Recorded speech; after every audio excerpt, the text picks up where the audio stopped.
mesti cukup, sithik durung mesti kurang. Ojo mburu seneng ning mburu ayem, trimo ing pandu lan tansah ngucap syukur.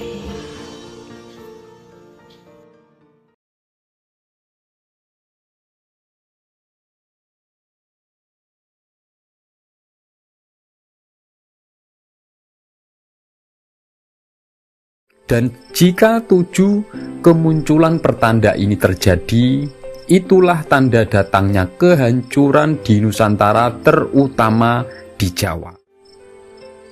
Assalamualaikum warahmatullahi wabarakatuh. Salam sejahtera, salam rahayu untuk panjenengan semua.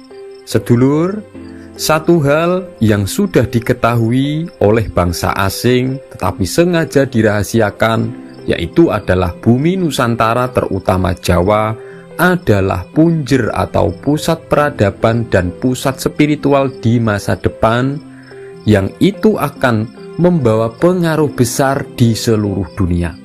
Tetapi karena ada kekuatan besar yang tidak menginginkan kejayaan kembali di Nusantara sebagai pusat peradaban dan spiritual, maka Jawa yang sebagai kuncinya itu harus dihancurkan.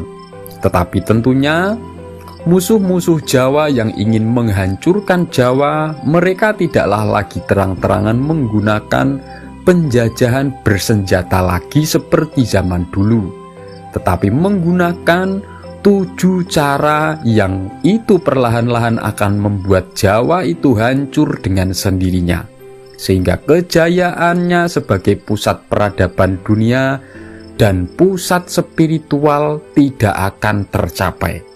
Dan jika 7 kemunculan pertanda ini terjadi, itulah tanda datangnya kehancuran di Nusantara, terutama di Jawa.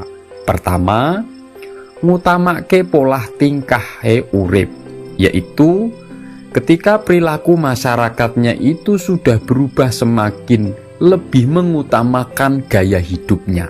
Jadi dibalik rusaknya adat istiadat luhur Jawa, yaitu prinsip hidup yang sederhana yang sudah diajarkan oleh para leluhur Jawa, itu ada kekuatan besar yang merekayasa untuk mempengaruhi pola pikir dan merusak mental masyarakat dengan gaya hidup yang lebih mengutamakan keinginan nafsu dan membiarkan masyarakat pada maraknya prostitusi bebas, perjudian, dan menggunakan masyarakat sebagai alat politik sehingga mudah terpecah belah.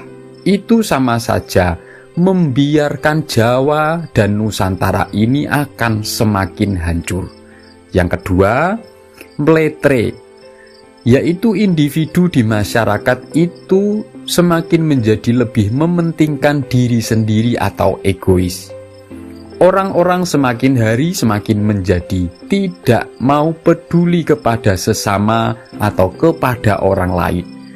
Dan ini adalah imbas ketika masyarakat sudah dibiarkan mementingkan gaya hidup tadi, sehingga apa-apa itu sudah dibuat sebagai persaingan, seolah hidup adalah kompetisi atau sebuah perlombaan. Dan akibatnya hilanglah tepo seliro atau kepekaan dan kepedulian kepada sesama yang itu sudah diajarkan oleh para leluhur Jawa. Ketiga, bingah ngerunjang waler, yaitu semakin banyak yang suka melanggar aturan. Ini adalah imbas ketika aturan hukum sering sengaja dijadikan alat untuk mengejar kepentingan pribadi atau kekayaan oleh para pemangku kekuasaan, sehingga orang-orang yang merasa mereka mampu membeli kebijakan penegakan hukum, mereka akan bertindak semaunya sendiri. Dan akibatnya hukum pun dianggap rendah dan tidak lagi membawa keadilan oleh masyarakat, sehingga semakin hari semakin bertambah banyak yang berani melanggar hukum. Dan ketika di bumi Jawa hukum semakin diinjak-injak, maka saat itulah Jawa akan semakin mudah dihancurkan. Keempat, wengis, yaitu maraknya tindakan kekejaman yang semakin merajalela. Jadi ketika terjadi masalah sedikit saja itu langsung berujung tindakan kekerasan. Ini adalah tanda bahwa mental kebanyakan masyarakat sudah cenderung emosional, tidak lagi rasional, tidak mau berpikir dulu sebelum bertindak. Jika sengaja dibiarkan, semakin banyak orang yang bertindak semaunya seperti itu, maka akan semakin cepat mereka membawa kerusakan dan kehancuran. Padahal leluhur Jawa dulu mengajarkan welas asih atau mengajarkan belas kasih kepada sesama. Kelima, sarwa nganggo tipu daya, yaitu maraknya penipuan dan rekayasa demi mencapai keinginan. Mulai dari soal asmara, mencari pasangan, urusan pendidikan, urusan pekerjaan, bisnis, bahkan dalam mencapai pangkat dan jabatan. Semuanya sudah serba menggunakan cara yang tidak benar sesuai aturan, tetapi penuh rekayasa kebohongan. Jadi, bidang apapun itu sudah sengaja dijadikan alat untuk membohongi, menipu, merekayasa, dan memperalat orang lain demi kepentingan sendiri maupun golongan. Yang keenam, ngasorke bangsa lan negarane, yaitu ketika sudah banyak yang suka menghina dan merendahkan bangsa dan negara sendiri, terutama yang suka memprovokasi, menghina dan merendahkan adat istiadat dan budaya.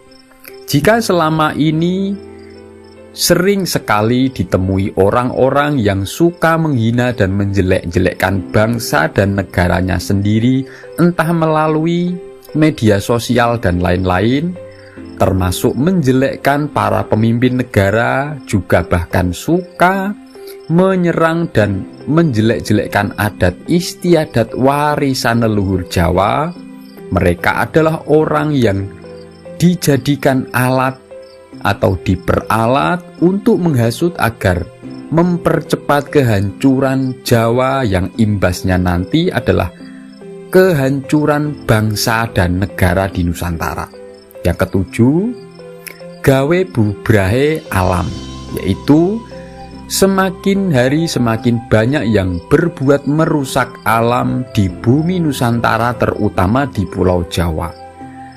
Dalih atau alasan yang biasa digunakan oleh para perusak ini tentunya bermacam-macam. Tetapi ketika gunung, sungai, sawah itu semua sudah dirusak dan tidak lagi dipedulikan, maka jika itu tidak dilawan dan dihentikan, tetapi sengaja dibiarkan oleh para pemangku kekuasaan, maka saat itulah Jawa akan rusak. Jawa akan mendapat banyak bencana seperti banjir dan lain-lain. Para petani akan selalu gagal panen, bahkan bahan-bahan makanan akan semakin mahal dan beban hidup masyarakat akan semakin berat sehingga hidupnya menjadi semakin sengsara. Semoga ini bermanfaat. Wassalamualaikum warahmatullahi wabarakatuh.